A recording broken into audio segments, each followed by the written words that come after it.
আসসালামু আলাইকুম, স্বাগত জানাচ্ছি চ্যানেল আই সংবাদে। আমি রুদিতা রেজা। শুরুতেই জানিয়ে দিচ্ছি ফ্রেশ প্রিমিয়াম টি সংবাদ শিরোনাম। তিস্তা প্রকল্পে ভারত ও চীনের দেওয়া প্রস্তাব বিবেচনা করে সিদ্ধান্ত নেওয়া হবে বললেন প্রধানমন্ত্রী। ডক্টর ইউনূসকে সরাসরি বিতর্কে অংশ নেওয়ার আহ্বান। ব্যবসায়ী নাসির উদ্দিন মাহমুদের করা হত্যা চেষ্টা মামলায় চিত্রনায়িকা পরিমণির জামিন।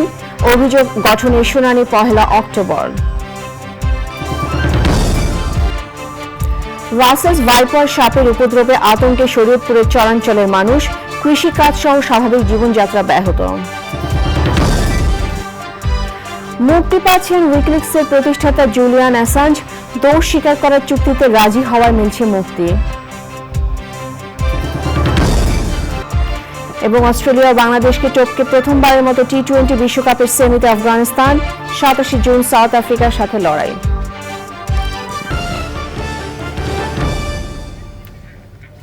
সংবাদ শিরোনামগুলো জানাচ্ছিলাম। এখনকার এই সংবাদ আয়োজন একই সঙ্গে চ্যানেলের ইউটিউব চ্যানেল এবং চ্যানেলের ওটিটি প্ল্যাটফর্ম আইস্ক্রিনে লাইভ স্ট্রিম হচ্ছে।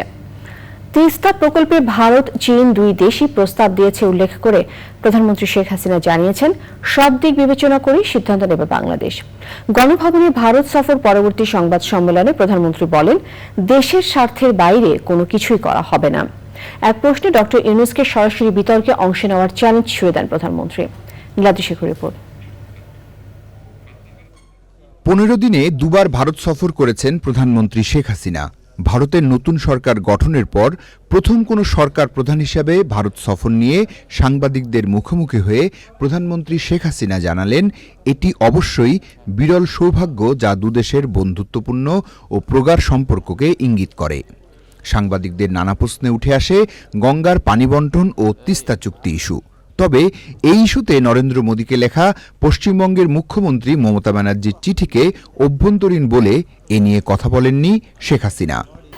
যেহেতু তিস্তা পানি নিয়ে আমরা বারবার দাবি করছি, তো তিস্তা প্রজেক্ট আমরা যেটা নিয়েছি, এই প্রজেক্টটা যদি আমরা করি, হ্যাঁ আমাদেরকে চীন তারাও এই প্রস্তাব দিয়েছে, ভারতও প্রস্তাব দিয়েছে। অবশ্যই আমি এটা বিবেচনা করব কোন প্রস্তাবটা করলে পরে আমার দেশের মানুষের কল্যাণে আসবে, আমি সেটাই গ্রহণ করব। কোন প্রস্তাবটা নিলে আমার মানে লোন কতটুকু নিলাম, কতটুকু আমাকে শোধ দিতে হবে, দিতে কতটুকু পাবো, এসব কিছু বিবেচনা করেই তো আমাদের করতে হবে। সেক্ষেত্রে ভারত যখন বলেছে তারা করতে চায় এবং তারা টেকনিক্যাল গ্রুপ পাঠাবে, অবশ্যই তারা আসবে, আমরা যৌথভাবে সেটা দেখব। চীনও একটা ফিজিবিলিটি স্টাডি করেছে, ভারতও একটা করবে, করে আমরা আমাদের কাছে যেটা সব থেকে বেশি গ্রহণযোগ্য লাভজনক আমরা সেটাই করব। কাজে ভারত যখন এগিয়ে আসছে, আমরা এটাই মনে করি যে ভারতের সাথে যদি আমরা এই তিস্তা প্রজেক্টটা করি, সেটা আমার দেশের এই পানি নিয়ে আর প্রতিদিন প্যাঁ করতে হবে না, আমরা সেই সুবিধাটা পাবো। কাজে আমি তো কোনো সমস্যা দেখি না। ডক্টর মোহাম্মদ ইউনূসকে নিয়ে বিভিন্ন আন্তর্জাতিক গণমাধ্যমে সংবাদ উদ্ধৃতি করে সাংবাদিকদের প্রশ্ন, ডক্টর ইউনূসকে মামলা দিয়ে হেনস্থা করা হচ্ছে কিনা।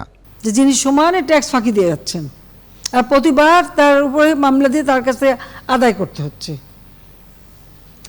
যারা লিখেছেন তারা এই অনুসন্ধানটা একটু করুক। সব থেকে বেশি যে করে তার বিরুদ্ধে এখন উনি গিবাদ গিয়ে বেড়াচ্ছেন। ওনার সঙ্গে ওনাকে আমার জেলাসি করার কী আছে? সে আসুক না, মাঠে আসুক, চলুক আমার সাথে। আমেরিকায় ডিবেট হয় না, চলুক না, আসুক, কথা বলবো। সব থেকে বেশি আজকে আর্থিক সুবিধা থেকে সব কিছু পেয়েছে তো আমার হাত থেকে। শেখ হাসিনা কারোর সাথে জেলাসি করে না। Sheikh Hasina father of the নেশনের মেয়ে, প্রধানমন্ত্রী, এটা তো একটা সাময়িক ব্যাপার। কিন্তু আমি তো বঙ্গবন্ধু শেখ মুজিবের মেয়ে। আমি দেশও বেচি না, দেশের স্বার্থ বেচি না। আমি সবসময় দেশের স্বার্থ রক্ষা করেই চলি। তার জন্য অনেকবার ক্ষমতা আসতেও পারিনি, আমার কিচ্ছু আসে যায় না। বাংলাদেশের ভেতর দিয়ে ভারতীয় রেল যোগাযোগ নিয়ে নিন্দুকদের সমালোচনারও জবাব দেন সরকার প্রধান। আর রেল যেগুলি বন্ধ ছিল আমরা সেগুলি আস্তে আস্তে খুলে দিচ্ছি। তাতে আমাদের ব্যবসা বাণিজ্যে সহজ হচ্ছে, আমাদের ওই অঞ্চলের মানুষগুলি উপকৃত হচ্ছে, তাদের উৎপাদিত পণ্য বাজারজাত করার সুযোগ হচ্ছে, বা যে সমস্ত জিনিস আমাদের দেশে আনা সেগুলি আনার সুযোগ হচ্ছে। অর্থনীতিতে এটা বিরাট অবদান রেখে যাচ্ছে। আমরা বাংলাদেশে কি চারিদিকে দরজা বন্ধ করে বসে থাকবো? সেটা হয় না, কোনো দেশ পৃথিবীতে থাকে না। আজকে ইউরোপের দিকে তাকান, সেখানে কোনো বর্ডারই নাই, কিছুই নাই। তাহলে কি একটা দেশ আরেকটা দেশের কাছে বিক্রি করে দিয়েছে? দেশে রাসেল ভাইপার নিয়ে আতঙ্কে রয়েছেন কৃষকরা। এ বিষয়ে দৃষ্টি আকর্ষণ করা হয় প্রধানমন্ত্রীর। জীব জন্তু পশু সাপ যাই বলেন, এরা কিন্তু খামাখা কোনোদিন কোনো মানুষকে আক্রমণ করে না, যদি না তারা ভীত হয়ে যায় বা আক্রান্ত হবার ভয় থাকে। তাছাড়া তারা কিন্তু কোনোদিন কারো ক্ষতি করে না। এটা আমার নিজের দৃঢ় বিশ্বাস এবং এটা আমি নিজেও দেখেছি। ভয় করলে মানুষকেই ভয় করতে হয়, জীবজন্তু সাপকে না। Niladri Shekhar, channel I, Dhaka. সার্বজনীন পেনশন স্কিম থেকে বিশ্ববিদ্যালয় শিক্ষকদের অন্তর্ভুক্তি বাতিল না করলে 1 জুলাই থেকে দেশের সব পাবলিক বিশ্ববিদ্যালয়ের পূর্ণ কর্মবিরতি সহ আন্দোলনে যাবে বিশ্ববিদ্যালয় শিক্ষক সমিতি ফেডারেশন। পূর্ব ঘোষিত চলমান কর্মসূচি অনুযায়ী মঙ্গলবার সকাল 8টা থেকে দুপুর 1টা পর্যন্ত কর্মবিরতি পালন করে ঢাকা বিশ্ববিদ্যালয় শিক্ষক সমিতি। এই সময় ঢাকা বিশ্ববিদ্যালয়ের শিক্ষক নেতারা বলেছেন, সরকার বিশ্ববিদ্যালয়ের শিক্ষকদের সাথে বৈষম্যমূলক আচরণ করছে।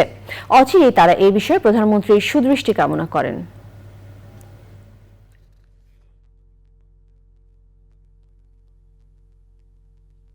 সাধারণ শিক্ষকবৃন্দ ঢাকা বিশ্ববিদ্যালয় শিক্ষক সমিতিকে ম্যান্ডেট প্রদান করেছে।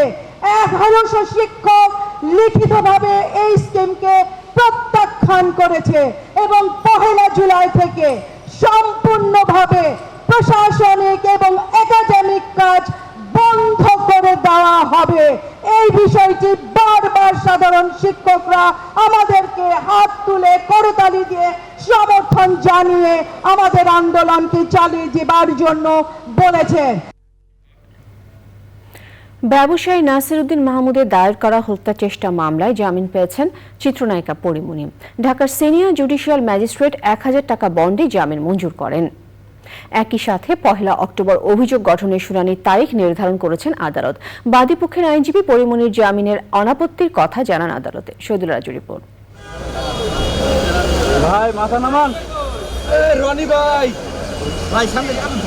ঢাকা বোট ক্লাবের সভাপতি ব্যবসায়ী নাসির উদ্দিন মাহমুদের দায়ের করা হত্যা চেষ্টা, মারধর, ভাঙচুর ও ভয়ভীতি দেখানোর মামলায় সকাল 10টায় চিফ জুডিশিয়াল ম্যাজিস্ট্রেট কোর্টে আত্মসমর্পণ করে জামিন আবেদন করেন চিত্রনায়িকা পরিমণি। কস্টিউম ডিজাইনার জুনায়েদ বগদাদি জিমিও আদালতে আত্মসমর্পণ করে জামিন আবেদন করেন। উভয় পক্ষের শুনানি শেষে আদালত তাদের জামিন মঞ্জুর করে আদেশ দেন। মামলায় সুষ্ঠু বিচার পাওয়ার প্রত্যাশার কথা জানান ব্যবসায়ী নাসির উদ্দিন মাহমুদ। বিচার তো একটা চলমান প্রক্রিয়া এবং এটা একটা সময় শেষ হবে, সাক্ষী গ্রহণের পর শেষ হবে এবং আমি দৃঢ়ভাবে বিশ্বাস করি যে এটার একটা সঠিক বিচার আমি পাবো এবং আমার বিরুদ্ধে যে অন্যায় করা হয়েছে, মিথ্যা প্রচার করা হয়েছে, এটা সত্যতা মিলবে। বাদীপক্ষের আইনজীবী জানান, অভিযোগের সত্যতা থাকায় মামলাটি এখন বিচারের জন্য প্রস্তুত। এখানে এক নং আসামি, উনি এখন বর্তমানে একজন মা, উনি একজন নারী, ওনার প্রতি সম্মান দেখে আমরা বলেছি আমাদের জামিনে কোনো আপত্তি নেই। তো বিজ্ঞ আদালত সার্বিক বিবেচনা আমাদের দুজনেরই জামিন মঞ্জুর করেছেন এবং পরবর্তী তারিখ 1/10/2024 ধার্য করেছেন চার্জ হিয়ারিংয়ের জন্য। মামলাটা ট্রান্সফার হবে ট্রায়ালের জন্য অন্য কোর্টে। পরিমণির আইনজীবী জানান, মামলায় শেষ পর্যন্ত নির্দোষ প্রমাণিত হবেন নায়িকা পরিমণি। বেইলেবল সেকশনের মামলা, একই সাথে পূর্বে ঘটে যাওয়া বোট ক্লাবের যে ঘটনাটি, সেই ঘটনাটি নিয়ে বিজ্ঞ নারী শিশু নির্যাতন দমন আদালত 9-এ একটি মামলা অলরেডি চলছে। তো আমরা আদালতের প্রতি শ্রদ্ধাশীল হয়ে বিজ্ঞ আদালতের সমন পাওয়া মাত্র উপস্থিত হয়েছি। বিজ্ঞ আদালত আমাদের সাবমিশনে সন্তুষ্ট হয়ে জামিন মঞ্জুর করেছেন। এই মামলাটি একটি কাউন্টার মামলা। এই মামলায় পরিমণি নির্দোষ প্রমাণিত হবে শেষ পর্যন্ত এবং খালাস পাবেন। 18 এপ্রিল ব্যবসায়ী নাসির উদ্দিন মাহমুদকে হত্যা চেষ্টার অভিযোগে করা মামলায় নায়িকা পরিমণি ও জিমকে হাজির হতে সমন জারি করেন আদালত। তাদের বিরুদ্ধে মারধর ও ভয়ভীতি দেখানোর অভিযোগের সত্যতাও পাওয়া গেছে বলে প্রতিবেদন দাখিল করে পিবিআই।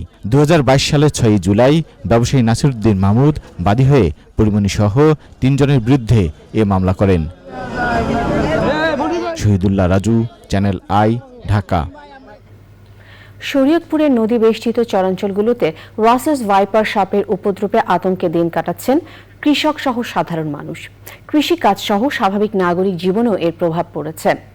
তবে রাসেলস ভাইপারে আতঙ্কিত না হবার কথা জানিয়ে কেউ আক্রান্ত হলে তাকে দ্রুত উপজেলার স্বাস্থ্য কমপ্লেক্স ও হাসপাতালে নেওয়ার আহ্বান জানিয়েছে স্বাস্থ্য বিভাগ।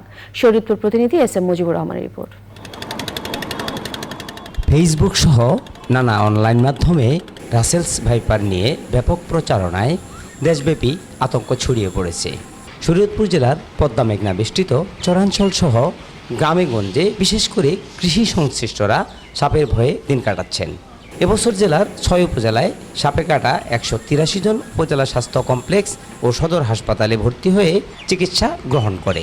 এদের মধ্যে একজনের মৃত্যু হয়। তবে ওঝাবদ্যের অপচিকিৎসায় এ সময়ে 3 জনের মৃত্যুর খবর পাওয়া গেছে। রাসেল ভাইপারে অতি দ্রুত এটার সমাধান না করতে পারে সরকার, তাহলে অবশ্যই কৃষকের জন্য এটা অনেক বড় একটা হুমকির ব্যাপার।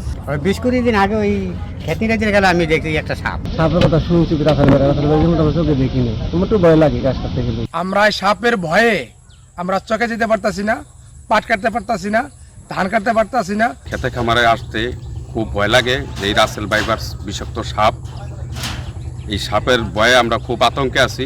খেতে খামারে কাজ করে রাসেলভাবে সাপের চোখে শুনি আমরা খেতে খামারে আমরা ডর করে কাজ করতে, কারণ যদি সরকার আমরা কিছু দিত তাহলে আমরা নিরাপত্তা কাজ করতে পারতাম।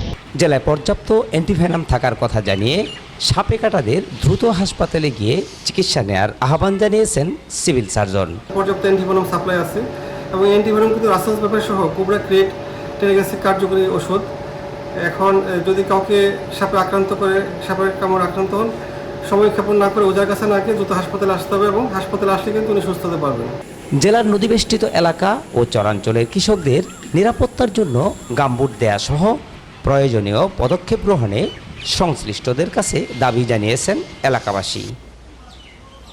S M Mujibur Rahman, channel I, Shariatpur. ছাড়ের মানসিকতা থাকলেই তিস্তা ও গঙ্গা চুক্তি নিয়ে তৈরি সংকট কাটানো সম্ভব বলে মনে করছেন বিশ্লেষকেরা। প্রধানমন্ত্রী শেখ হাসিনার ভারত সফরের পর তিস্তা ও গঙ্গা চুক্তি নিয়ে পশ্চিমবঙ্গের মুখ্যমন্ত্রী মমতা ব্যানার্জি যে আপত্তি তুলেছেন তা নিয়ে বলতে গিয়ে কূটনৈতিক বিশ্লেষক ও গণযোগাযোগ বিশেষজ্ঞরা বলছেন দুদেশের বন্ধুত্বের খাতিরেই এসব সুরাহা হওয়া উচিত। পান্থর রহমান জানাচ্ছেন বিস্তারিত। 1 মাসে 2 বার দিল্লি সফরে প্রধানমন্ত্রী শেখ হাসিনা। নরেন্দ্র মোদীর শপথ অনুষ্ঠানের পর দ্বিপাক্ষিক সফরে তাই প্রত্যাশার পারদ পেয়েছিল ভিন্ন উচ্চতা। এই সফরে 10 সমঝোতা স্মারক সই হলেও কাগজে কলমে ছিল না বাংলাদেশের জন্য অতি প্রত্যাশার তিস্তা পানি বন্টন চুক্তি। যদিও যৌথ সংবাদ সম্মেলনে ভারতের প্রধানমন্ত্রী নরেন্দ্র মোদী জানিয়েছেন তিস্তা চুক্তির জন্য বাংলাদেশে আসবে তাদের কারিগরি দল। আলোচনা হয়েছে গঙ্গা চুক্তির নবায়ন নিয়েও। যদিও তিস্তা ও গঙ্গা চুক্তির বিরোধিতা করে ভারতের কেন্দ্রীয় সরকারের কাছে লেখা পশ্চিমবঙ্গের মুখ্যমন্ত্রীর চিঠি ভিন্ন বার্তা দিচ্ছে। তাহলে কি তিস্তার সঙ্গে এবার ঝুলে গেল গঙ্গা চুক্তির নবায়নের বিষয়টিও?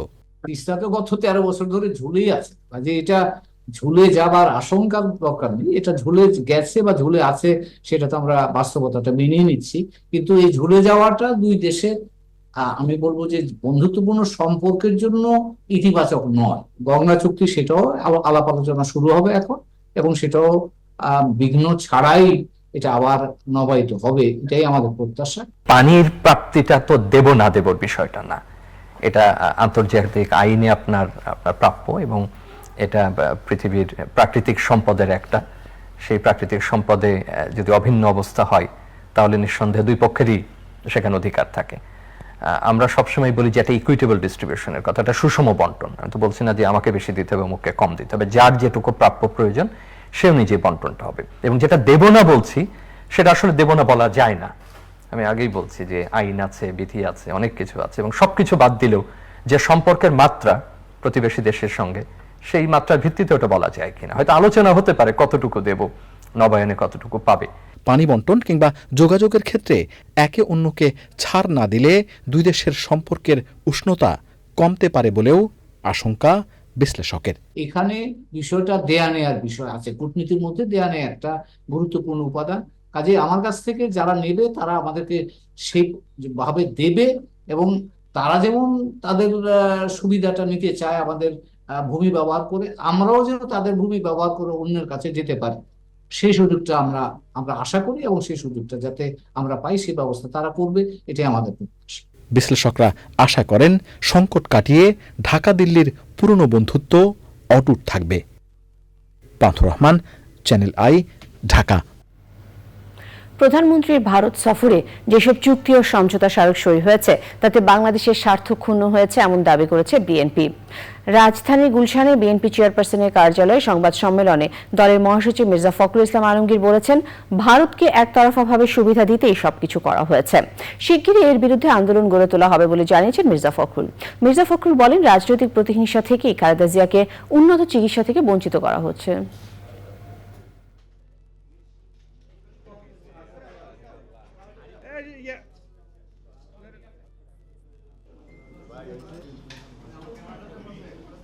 তিস্তা সহ অভিন্ন নদীগুলির পানি বন্টনের কোনো চুক্তি না করা, সীমান্তে বিএসএফ কর্তৃক বাংলাদেশি নাগরিকদের হত্যা বন্ধ না করা, একতরফাভাবে ভারতকে সকল প্রকার সুবিধা প্রদান করে বাংলাদেশের স্বার্থ ব্যাপকভাবে ক্ষুণ্ণ করা হয়েছে। কানেক্টিভিটি নামে বাংলাদেশের অভ্যন্তরে ভারতের এক প্রান্ত থেকে আরেক প্রান্ত পর্যন্ত রেল যোগাযোগ ইত্যাদি সমঝোতাগুলোতে বাংলাদেশের স্বার্থ ক্ষুণ্ণ হয়েছে। ভারতকে সকল প্রকার সুবিধা প্রদানের বিনিময়ে ভারতের কাছ থেকে বাংলাদেশের কোনো স্বার্থ আদায় করতে শেখ হাসিনা সম্পূর্ণ ব্যর্থ হয়েছেন। সদ্য প্রয়াত আলোচিত জল্লাদ শাহজাহান ভূঁইয়ার মরদেহের ময়না তদন্তের পর রাজধানীর সোহরাওয়ার্দী হাসপাতাল থেকে মরদেহ নরসিংদীতে তার গ্রামের বাড়িতে নিয়ে যাওয়া হচ্ছে।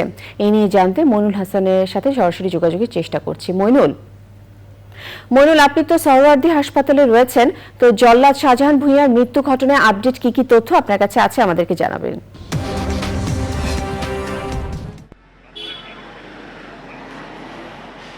জি, আমি এখন দাঁড়িয়ে আছি সোহরাওয়ার্দী হাসপাতালে। আপনারা জানেন যে কিন্তু কাল সকালবেলা বঙ্গবন্ধু যে হত্যাকারী তাদের যে ফাঁসি দিয়েছে জল্লাদ শাহজাহান ভূঁইয়া, ওনাকে কিন্তু কাল ভোর সকাল 6টার দিকে মৃত্যুবরণ করেন। তিনি মৃত্যুবরণ করেন কিন্তু সোহরাওয়ার্দী হাসপাতালে সকালবেলা কিন্তু মৃত্যুবরণ করেন। মৃত্যুবরণ করার পর কিন্তু এখানে কিন্তু তার মরদেহ এখানেই হস্তান্তর করা হয় এবং এই ময়নাতদন্তের জন্য কিন্তু তার মরদেহ মর্গে রাখা হয়। গতকাল রাতে কিন্তু তার মরদেহ হস্তান্তর করার কথা ছিল, কিন্তু বিভিন্ন আনুষঙ্গিক কারণে কিন্তু তার মরদেহ হস্তান্তর করা হয়নি। কিছুক্ষণ আগে কিন্তু ময়নাতদন্তের কার্যক্রম শেষ করে তার মরদেহ কিন্তু তার দেশের যে বাড়ি গ্রামের উদ্দেশ্যে কিন্তু রওনা দিয়েছে। আমরা যেটা জানতে পেরেছি, আমাদেরকে জানিয়েছে তার যে আত্মীয় স্বজন ছিল তারা জানিয়েছে নরসিংদী পলাশী উপজেলায় যে তার মরদেহটি মূলত ওখানে জানাজা অনুষ্ঠিত হবে, সেখানে কিন্তু তার মরদেহটি দাফন করা হবে আর কি। তিনি মূলত কিন্তু 32 বছর কারাগারে ছিলেন। তার 32 বছর কারাগার থাকার পর কিন্তু ধন্যবাদ আপনাকে। গোপালগঞ্জের টুঙ্গিপাড়ায় জাতির পিতা বঙ্গবন্ধু শেখ মুজিবুর রহমানের সমাধিতে পুষ্পস্তবক অর্পণের মাধ্যমে শ্রদ্ধা নিবেদন করেছেন নবনিযুক্ত সেনাপ্রধান জেনারেল ওয়াকারুজ্জামান। বেলা 1:15টার দিকে শ্রদ্ধা নিবেদন করেন তিনি। জাতির পিতা এবং তার পরিবারের সদস্য সহ 1975 সালের 15ই আগস্ট শাহাদাত বরণকারী সকলের রুহের মাগফিরাত কামনায় দোয়া ও মোনাজাত করেন তিনি। পরে পরিদর্শন বইয়ে সই করেন। অ্যাডজুটেন্ট জেনারেল সামরিক সচিব জিওসি 55 বরাদিক ডিভিশন ও এরিয়া কমান্ডার, যশোর এরিয়া সহ সেনা সদরের ঊর্ধ্বতন সামরিক কর্মকর্তা ও যশোর এরিয়ার কর্মকর্তারা এ সময় উপস্থিত ছিলেন।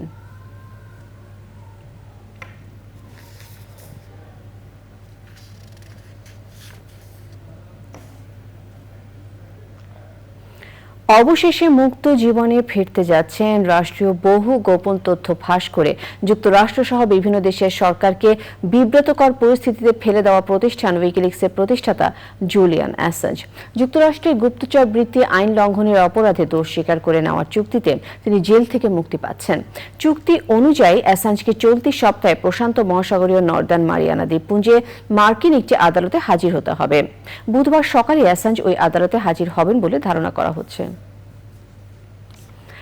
60 বছরের সঙ্গীত জীবনে এসে উপমহাদেশের কিংবদন্তি সঙ্গীত শিল্পী রুনা লায়লা বলেছেন, তার জীবনে যা কিছু অর্জন সবই দর্শক শ্রোতাদের জন্যই।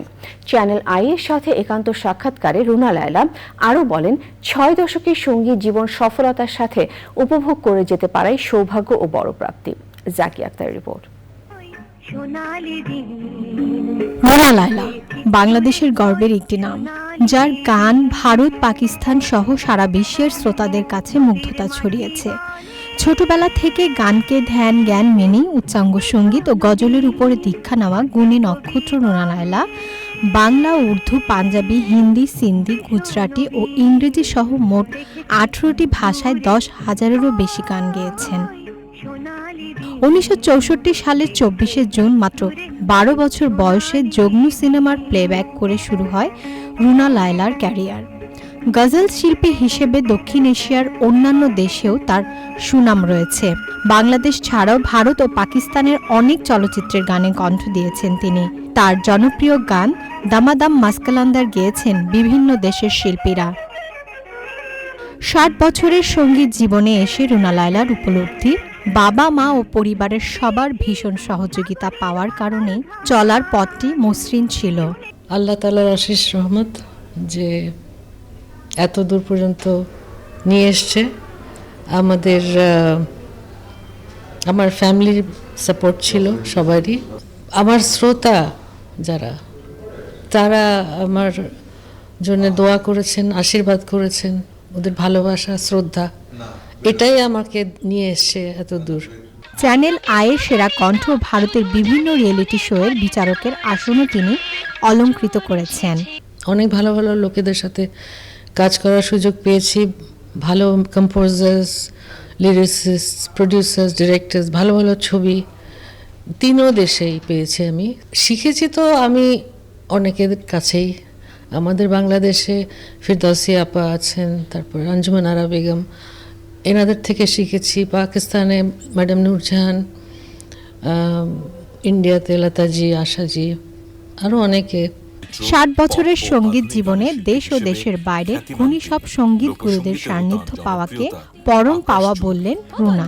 আদনান সামি, হরিহরন, তারপরে রাহাত ফতেহ আলী, এরা কেউ কিন্তু বাংলা গান কখনোই গায় নাই, ফার্স্ট টাইম গেয়েছে। তো ভালো লেগেছে ওদের সাথে কাজ করে। গান কিছু আরও নতুন এর মধ্যেও করেছি আমি 2-3টে গান।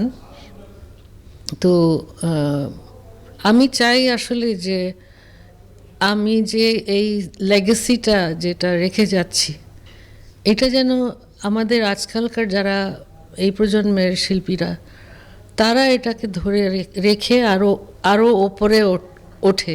সঙ্গীত অঙ্গনে বিশেষ অবদানের জন্য স্বাধীনতা পুরস্কার সহ বহু সম্মাননায় ভূষিত হওয়া রুনা লায়লা আগামীতে নতুন কিছু গান উপহার দিতে চান দর্শক শ্রোতাদের। Zakia Akter, channel I, Dhaka. এবার নিউ কেয়ার টি20 world cup cricket update.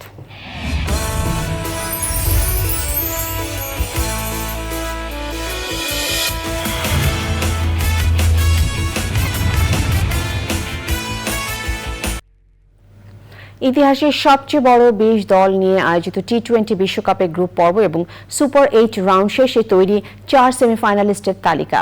Giant পতনের আসরে শেষ 4-এ নাম লিখিয়েছে defending champion England, South Africa এবং এশিয়ার 2 দল ভারত ও আফগানিস্তান। সাউথ আফ্রিকার বিপক্ষে প্রথম সেমিফাইনালে মুখোমুখি হবে প্রথমবার সেমিফাইনালে ওঠা আফগানিস্তান। 27 জুন ম্যাচটি শুরু হবে বাংলাদেশ সময় ভোর 6:30টায়। একই দিন রাত 8:30টায় 2007-এর শিরোপাজয়ী ভারতের প্রতিপক্ষ ডিফেন্ডিং চ্যাম্পিয়ন ইংল্যান্ড। আসরের শুরুতে ছন্দহীন ইংলিশরা আবারও সেমিফাইনালে। শিরোপা নির্ধারণী মঞ্চে যাওয়ার আগে জস বাটলারদের পার হতে হবে টিম ইন্ডিয়া চ্যালেঞ্জ। এবারে নিউ কেয়ার প্যাভিলিয়ন থেকে টি20 বিশ্বকাপ আপডেট জানাচ্ছেন তানভীর আহমেদ। তানভীর, টি20 বিশ্বকাপ নিয়ে আপডেট কি তথ্য আছে আপনার কাছে, আমাদেরকে জানাবেন।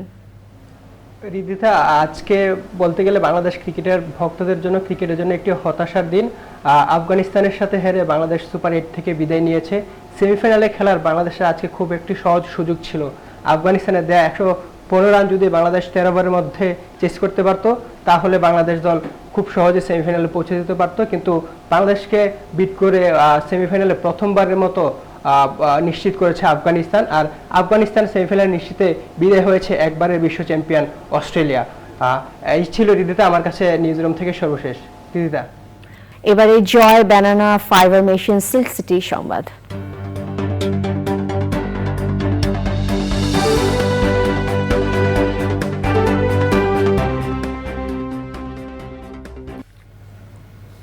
রাজশাহী মহানগরীর সমন্বিত নগর অবকাঠামো উন্নয়ন প্রকল্পের আওতায় বিভিন্ন ওয়ার্ডে 52টি গোরস্থানে উন্নয়ন কাজ বাস্তবায়ন করেছে রাজশাহী সিটি কর্পোরেশন। আওয়ামী লীগের সভাপতি মণ্ডলীর সদস্য ও রাজশাহী সিটি কর্পোরেশনের মেয়র এইচ.এম. খায়রুজ্জামান লিটনের দিক নির্দেশনে এসব উন্নয়ন কাজ বাস্তবায়ন করা হচ্ছে। প্রতিটি কবরস্থানে মাটি ভরাট, ফটক, জানাজা শেড, অজুখানা নির্মাণ, ওয়াকওয়ে ও বাউন্ডারি ওয়াল নির্মাণ করা হয়েছে। নিটল ডাটা কৃষি সংবাদ।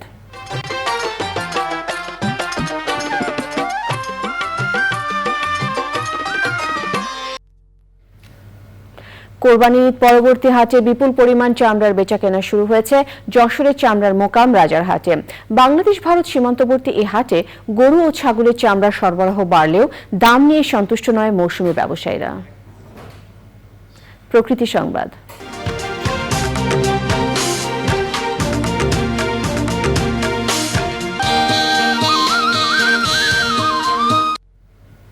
তীব্র ভাঙনে বিপর্যস্ত কুড়িগ্রামের নদী তীরবর্তী এলাকা।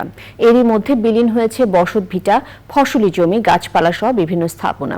ভাঙন আতঙ্কে ঘরবাড়ি অন্যত্র সরিয়ে নিচ্ছেন মানুষ। ভাঙন প্রতিরোধে দ্রুত কার্যকর উদ্যোগের দাবি জানিয়েছেন ভাঙন কবলিতরা।